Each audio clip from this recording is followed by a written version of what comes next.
Lo que sí hay que decir que en algún momento vamos a ser capaces de pronosticar, tal como pronosticamos el clima, vamos a pronosticar los terremotos. Ya se está haciendo. En China hay mediciones de gravedad, de papers que aparecieron este año, que pronostican en concepto de días dónde se va a producir un sismo. Con gravedad. Como vos, antes que se mueve una falla, vos ya estás moviendo masas. Entonces el campo gravitatorio varía. Si vos tenés gravímetros que miden la gravedad con mucha precisión, vos podés ya empezar a intuir que hay masas que se están desplazando en profundidad. O sea, se está anunciando el movimiento de una falla. Eso se hizo en China este año con éxito. Ahora, Venezuela es un país sísmico. Sí. Chile es un país sísmico, pero todas las construcciones de Chile son antisísmicas. Tampoco hay con una tanto legislación antecedente de terremotos tan fuertes. Digo, Hace 120 años. 120 años, el último así fuerte. Sí, igual se conoce muy bien el comportamiento de estas fallas. Se sabe que son plausibles generar terremotos de esta magnitud. El mar Caribe, el fondo del océano del Caribe, se hunde por debajo de Sudamérica. Sí. Se hunde hacia el sur por debajo de Sudamérica. Y Sudamérica está cortado por una serie de placas y en ese proceso esas placas tienen movimiento diferencial. ¿Y qué es una falla? Una falla es una fractura que corta la corteza terrestre, que puede tener kilómetros de profundidad y decenas a cientos de kilómetros de largo. Pero digo, ¿la placa es una falla? No, la placa es un sector de corteza que tiene movimiento independiente respecto de otro. El Caribe se mueve hacia el sur bajo Sudamérica. Ahí tenemos dos placas. Ahora, cada placa está fragmentada en fallas, ¿sí? Como un puzzle de bloques. Entonces este proceso hace que esos bloques se muevan y tengan movimiento diferencial. ¿Por qué estas fallas generan menos que en Chile? Mucho más frecuentemente terremotos fuertes. Bueno, la pregunta no es simple. Los terremotos de subducción, cuando vos tenés una placa que se hunde por debajo de la otra, el largo que se produce a su ruptura es sistemáticamente más grande que los terremotos de rumbo como el de la falla de ayer, anteayer. Estos tienen una capacidad de generar terremoto más limitada, que llega hasta 7,5, 7,6. O sea, de hecho lo que vimos es la mayor energía posible que hubiera emitido esa falla. O sea, tiene una limitante. Sí, a mí lo que me llama la atención es esto, sabiendo eso, cómo la legislación de la construcción de allí no prevé... La legislación debe prever. Es otro el problema. Sí. Cuando fue el terremoto de Caracas, después se modificó la legislación de construcción de Venezuela. Probablemente. Eso es interesante. El terremoto de Caracas fue en 1967. Sí. Fue 30 veces menos energético que el de anteayer. Mucho menos. Mucho menos energético. Por eso, esto es otra cosa, es de otra magnitud. Igual si se hubiera construido antisísmicamente y si hubiera habido planes urbanísticos adecuados a las fallas activas, las muertes hubieran sido mucho menores. Porque acá probablemente haya decenas de miles de muertes, ¿no? ¿Cómo es el tema de magnitud, intensidad, profundidad? Sí. ¿Y qué consecuencias tienen esa distinta variedad? Es más simple de lo que parece. Una falla es una fractura. La cantidad que se desplaza esa falla es la magnitud del sismo. Por ejemplo, un sismo de magnitud 7,5 es un desplazamiento de 1,5 metros en la falla. El terremoto de Chile de hace 15 años, de 8,9, es un desplazamiento mayor, 3 metros. Bien. Es muchísimo. Claro. Pues se te mueve... Sí, el mundo. De hecho, la costa, bueno, de hecho vos ves emerger Bueno. islas después de los terremotos. Como se desplaza la corteza terrestre, ves que las penínsulas se alargan, se levantan islas en concepto de un segundo. ¿No? Es un proceso de primer orden, digamos. La magnitud depende de eso, de cuánto se mueve. Y cuánto se mueve depende de cuánto tiempo no se movió. Si vos acumulás tensiones durante un siglo, el día que se desplaza muy fuertemente. Si desplazás durante 10 años y se rompe, el desplazamiento va a ser menor. Entonces acá probablemente habían pasado más de 100 años en la zona. Claro. Entonces había una gran acumulación de deformación. Y la profundidad es otra variable porque ese terremoto que ocurre profundamente llega atenuado a la superficie. Se van atenuando las ondas sísmicas. Entonces cuanto más superficial el terremoto, más destructivo. Y estos fueron muy superficiales, 10 kilómetros, muy cerca de la superficie. Ahora, ¿existe la posibilidad de que pase, por ejemplo, acá pasaron 100 años sin terremoto? Pero sí o sí se están acumulando tensiones, es decir, ¿en algún momento iba a pasar esto?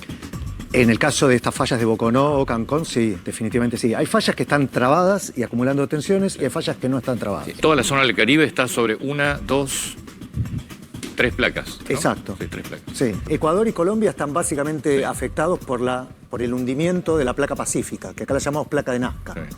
Esto se mueve a 6-7 centímetros por año por debajo de Sudamérica. Y se mete abajo de Sudamérica. Se mete abajo y la podemos ver y está acá abajo de Buenos Aires moviéndose todavía. ¿Esta placa de Nazca? Esta misma placa de Nazca. Ah, mira. Sí, sí. Llega hasta Buenos Aires. Llega hasta Buenos Aires y llega hasta el núcleo, de hecho, a 2.900 kilómetros de profundidad. O sea que se hunde por debajo de Sudamérica y se desplaza hasta el núcleo. Wow. O sea que acá abajo de Buenos Aires está pasando la placa. Pero no lo sentimos porque está muy, muy abajo. Cada tanto lo sentimos. En la cumbre del G20 hubo un terremoto en Ezeiza. En 1888 hubo otro terremoto en el Río de la Plata. Cada tanto alguna falla en Buenos Aires se mueve. ¿Y la placa de Sudamérica se apoya en la de Nazca? Exactamente, se desplaza 2 centímetros por año sobre el fondo del Océano Pacífico. Eso produce los sismos que conocemos en la zona andina. Ahora, ¿cuál es el caso en Venezuela? En vez de ser la placa pacífica, es la placa del Caribe. Sí. La placa del Caribe se hunde por debajo de Venezuela. Y Venezuela está roto en una serie de fallas. Una es la de Boconó, Sí. la otra es la de Oca, Ancón, San Sebastián. Entonces, en este proceso, que la placa del Caribe se hunde por debajo de Venezuela, este rompecabezas de bloquecitos Sí. se desplaza uno respecto de otros. Esta es la misma placa que provocó el terremoto en Haití, la placa de Sudamérica. de Eso Caribe. es interesante. Esta placa del Caribe activó acá la falla de Ocancón Sí. y hace 15 años activó la falla del norte Sí. y provocó el terremoto de Haití. Exacto. Sí, es la misma placa. Y lo que provoca el movimiento de las placas, Sí. el famoso manto, es sobre donde están las placas. Sí. ¿Por qué se produce el Bueno, movimiento? es una pregunta difícil. La respuesta es que a 100 kilómetros de profundidad aparece un 1% de material fundido en el manto. El manto es rocoso, es sólido, pero aparecen gotitas de material fundido, un 1,5%. Y ese es el patín de las placas. Porque se patinan. Las placas se mueven porque están patinando. Y ese plano está inclinado, entonces resbalan las placas. Las placas se mueven en la dirección de inclinación de ese plano. O sea, se mueven por gravedad. Porque lo que leíamos era mucha información del Centro de Sismos de Estados Unidos sobre este Sí. terremoto. ¿Se está midiendo permanentemente el movimiento de las placas? Permanentemente, con GPS. Tan permanente. GPS? Con GPS. GPS es de mucha precisión, igual que lo que se usa en navegación. Sí, pero lo que pasa es que acá tenés que medir hacia abajo de la superficie. No, medís la superficie. Medís la superficie. Medís el desplazamiento de la superficie. Pero se puede, o sea, miden las desviaciones Milimétricamente por año. Sí, o centimétricamente por año. y no hay forma de decir, che, atención, porque se está moviendo mucho, puede haber un terremoto. Sí, de hecho se sabe perfectamente, o sea, hay información académica permanente. Estas fallas están entre las fallas más activas de la Tierra. Están estudiadas por venezolanos. Hay geólogos venezolanos de primer nivel que las vienen estudiando hace décadas, pero hay consorcios norteamericanos, europeos, que las miran con mucha atención. Y hay papers que salen semanalmente sobre estas fallas. ¿Y cuál es la diferencia entre el terremoto y las réplicas? El terremoto es el terremoto inicial. Sí. Cuando vos producís un terremoto, al cabo de días y semanas se empieza a cortar un plano. Sí. Es como que agarramos una hoja y la rompemos así. Las réplicas son todos los sismos que van ok. siguiendo. Hoy en día las réplicas del terremoto este están cerca de Caracas. O sea, la ruptura migró hasta Caracas. Y esta ruptura está en proceso. Va a seguir produciéndose en los días siguientes. Ahora, ¿por qué si el epicentro es acá, lo más fuerte se sintió acá? Eso es aleatorio. Haces preguntas difíciles. Bueno, perfecto. a veces se produce el terremoto en un punto y la fractura migra en las dos direcciones. A veces migra en una dirección, se traba por alguna razón y empieza a romperse en la otra dirección. Los sismólogos discuten eso que decís vos. No es algo a priori evidente. El comportamiento que va a tener una falla no es evidente, pero está muy bien la pregunta. ¿En algún momento van a dejar de existir los terremotos? No, jamás. Nunca. Son parte constitutiva de la evolución de la corteza terrestre. Está bien, pero en un momento la corteza terrestre deja de evolucionar, ¿o no? Bueno, en algún Miles momento, de millones de años. no en sé algún cuánto, momento pero- la Tierra se enfriará Claro. desde el punto de vista tectónico. Lo que sí hay que decir que en algún momento vamos a ser capaces de pronosticar, tal como pronosticamos el clima, vamos a pronosticar los terremotos. Ya se está haciendo. En China hay mediciones de gravedad, de papers que aparecieron este año, que pronostican en concepto de días dónde se va a producir un sismo. ¿Y ¿De cuándo? días? Días. ¿Y eso como monitoreando los movimientos así con GPS? No, con gravedad. Como vos, antes que se mueva una falla, vos ya estás moviendo masas.